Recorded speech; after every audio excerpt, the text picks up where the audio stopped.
যি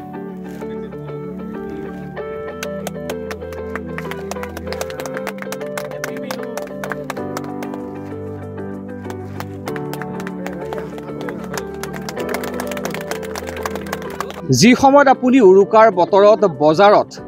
শ টকা হাজাৰ টকা প্ৰতি কেজি মাছ কিনি খাইছে আজি নিশাটোৰ বাবে মাছ কিনিছে আজি নিশা খাবৰ বাবে তেনে সময়তে এখন বিপৰীত ছবি দেখিবলৈ পোৱা গৈছে মৰিগাঁও জিলাৰ নেলিৰ এখন কৃষি পামত মোৰ সন্মুখত বিভিন্ন প্ৰজাতিৰ মাছ দেখিবলৈ পাইছে ৰৌ মাছ আছে ভকুৱা মাছ আছে বিভিন্ন মাছ আছে এই মাছসমূহ কিন্তু বিক্ৰী নহয় এই মাছসমূহ বিনামূলীয়াকৈ বিতৰণ কৰা হ'ব স্থানীয় লোকৰ মাজত আজি উৰুকাৰ বাবে এই ধৰণৰ বিশেষ এক ব্যতিক্ৰমী পদক্ষেপ লগতে প্ৰয়াস চলিছে আৰু এই মাছসমূহ বিতৰণ কৰিব নেলিৰ সমাজকৰ্মী বাবুল পাটৰে আপুনি প্ৰতি বছৰৰ দৰে এইবাৰো বিনামূলীয়াকৈ মাছসমূহ বিতৰণ কৰাৰ এটা পদক্ষেপ লৈ আহিছে এবাৰ কিমান লোকক আপুনি মাছ বিতৰণ কৰিব উৰুকা উপলক্ষে নমস্কাৰ পোনপ্ৰথমতে মোৰ ফালৰ পৰা আৰু মোৰ ঘৰৰ সমূহ পৰিয়ালবৰ্গৰ ফালৰ পৰা ভোগালী বিহুৰ শুভেচ্ছা জ্ঞাপন কৰিছোঁ অসমবাসীক আৰু অসমৰ বাহিৰত থকা সকলোকো মোৰ আজি এই ফাৰ্মৰ যোগেৰে সকলোকে মাঘ বিহুৰ ভোগালী বিহুৰ ওলগ জনাই আছোঁ পোনপ্ৰথমতে মই আজি প্ৰায় কেইবাবছৰ ধৰিও বিনামূলীয়াকৈ মাছ বিতৰণ কৰাৰ ব্যৱস্থাখিনি কৰিছোঁ অলৰেডি সেইখিনি আপোনালোকে পাইছে আগতে গতিকে মই উদ্দেশ্যটো এইটো এনেকুৱা ধনী দুখীয়া বুলি কথা নহয় আৰু মানুহেতো ধৰক শ টকা দি মাছবোৰ কিনি খাই আছে ঠিকেই মাছবোৰ পাই আছে কিন্তু বিনামূলীয়াকৈ তেনেকৈ বিশেষ ধৰণৰ কোনো দিয়া নেদেখোঁ সেয়েহে মোৰ এটা পৰিকল্পনা যাতে মোৰ এই ফাৰ্মখনৰ যোগেৰে কিছু লোকক অকণমান এই মাঘ বিহুৰ এসাঁজ যাতে পৰিয়ালবৰ্গই সকলোৱে মিলি কৰি এসাঁজ খাই তাৰে এটা পৰিকল্পনা মোৰ মনত আহিছিল আৰু সেই মৰ্মেই আজি ইয়াতে মই ভকুৱা মাছ আছে হেৰি আছে আপোনাৰ চিতলো আছে আৰু গাছকাপ আছে বিকেট আছে ৰৌ আছে বিভিন্ন ধৰণৰ প্ৰজাতিৰ মাছ আছে আৰু ইতিমধ্যেই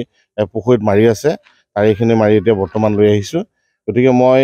মোৰ ফালৰ পৰা এই নেলিবাসী ধনী দুখীয়া কোনো কথা নহয় তাতে মোৰ ফালৰ পৰা মই এসাঁজ খোৱা হেতুকে মই মোৰ ব্যৱস্থাখিনি ৰাইজৰ ওচৰত কৰি দিছোঁ ইয়াত এবাৰ কিমান কেজি মাছ বিলাব কিমান কেজি এবাৰ ইয়াত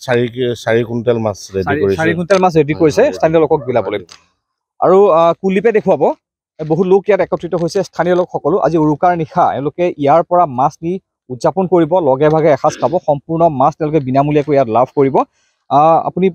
কাক মাছ বিলাব মই বিলাব মানে কি সকলোৱে যিমান আহিছে মই কি আৰু ধৰক এজনে হয়তো 3-4 বাৰ ল'ব পাৰে বুলি এটা কথা কৰিছোঁ মই মানে কুপন দিয়া চিষ্টেম কৰিছোঁ যিসকলে কুপনটো আনিব তেওঁলোকে এটা দুটাকৈ মাছটো দিয়া হ'ব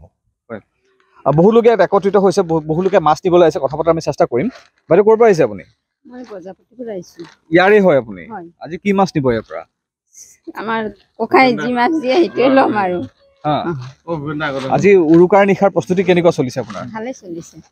ইয়াৰ পৰা নিয়া মাছেৰে এসাঁজ খাব হয় দিয়ক হয় আপুনি ক'ৰ পৰা আহিছে নাই মোৰ ঘৰ নেলিতেই আমাৰ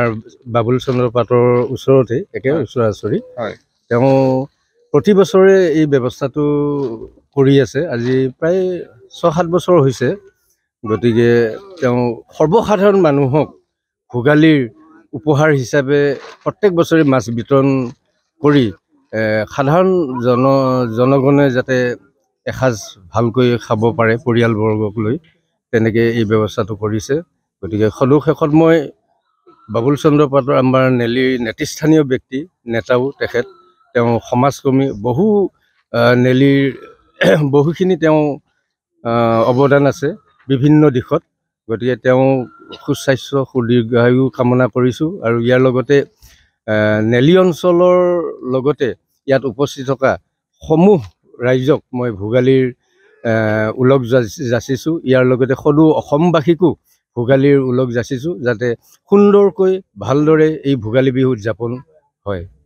ধন্যবাদ জ্ঞাপন কৰিছোঁ আৰু এই ধৰণে মাছসমূহ সাজু কৰা হৈছে আৰু সকলোকে বিলাই দিব বাবুল পাটৰে তেওঁৰ ফাৰ্মৰ পৰা মুঠ এবাৰ 4 কুইণ্টেল মাছ সাজু কৰিছে উৰুকা উপলক্ষে স্থানীয় লোকক বিতৰণ কৰিবৰ বাবে